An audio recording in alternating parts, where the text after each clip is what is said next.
সুবহানাল্লাহ সুবহানাল্লাহ। রাগ করলা না। এই নামগুলো এক কবিরাজের চরিত্রে এমন ডায়ালগ, সামনে বিশাল দেহী এক যুবক আর কবিরাজ একের পর এক করছেন ভবিষ্যৎবাণী। সত্য বলছি না মিথ্যা বলছি? তবে মানুষের নজর কাড়ে তার কথা বলার ভঙ্গি আর প্রতিটি বাক্যের শেষে একই প্রশ্ন, রাগ করলা? রাগ করলা না না তুমি এমন এই একই ডায়লগ এখন ফেসবুকের নতুন ভাইরাল ভাষা।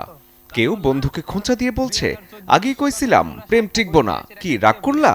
কেউ আবার অফিসের বস কিংবা বাড়ির কড়া আত্মীয়ের সঙ্গেও মিল খুঁজে পাচ্ছেন সেই কবিরাজের। সত্য। রাগ করলা? মূলত মানুষের পরিচিত বাস্তব অভিজ্ঞতাগুলোকে হাস্যরসের মোড়কে উপস্থাপন করাতেই ট্রেন্ডটি এত দ্রুত ছড়িয়ে পড়েছে। কারণ এই ডায়লগ শুধু একটি কথা না, এটা এখন ফেসবুকের নতুন স্যাটার টেমপ্লেট। কথাটা ঠিক না বেঠিক? ঠিক। রাগ করলা না।